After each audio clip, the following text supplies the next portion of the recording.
24 बच्चों की मौत के बाद भी नरेंद्र मोदी ने एक सवाल नहीं पूछा देश के हमारे प्रदेश के मुख्यमंत्री से। एक सरकार के मंत्री ने इस्तीफा देने की भी पेश की। हमारे मुख्यमंत्री ने एक भी अधिकारी को पनिशमेंट नहीं किया। तमिलनाडु की फैक्ट्री थी, मध्य प्रदेश और कहीं की भी थी, तो जहां की भी थी वो पनिशमेंट के पात्र है। पर दवाई मध्य प्रदेश में भी थी। यहाँ के ड्रग कंट्रोलर की गलती थी, यहाँ की सरकार की गलती थी, यहाँ के स्वास्थ्य विभाग की गलती थी। गलती किसकी थी? इससे बच्चे नहीं आ रहे हैं। बच्चों की जिसने हत्या की, जिसके कारण उसको सजा दो। हेल्थ मिनिस्टर का इस्तीफा होना चाहिए।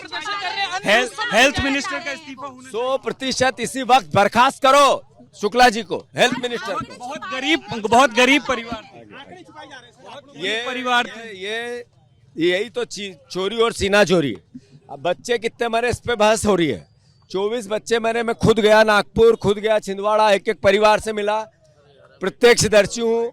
जिस तरीके से हताहत हुए लोग देश देख रहा है। और ये मध्य प्रदेश की सरकार बीजेपी का, ये विषय मेरे घर जाने का नहीं मुख्यमंत्री जी, आपको बच्चों को के जाने का था।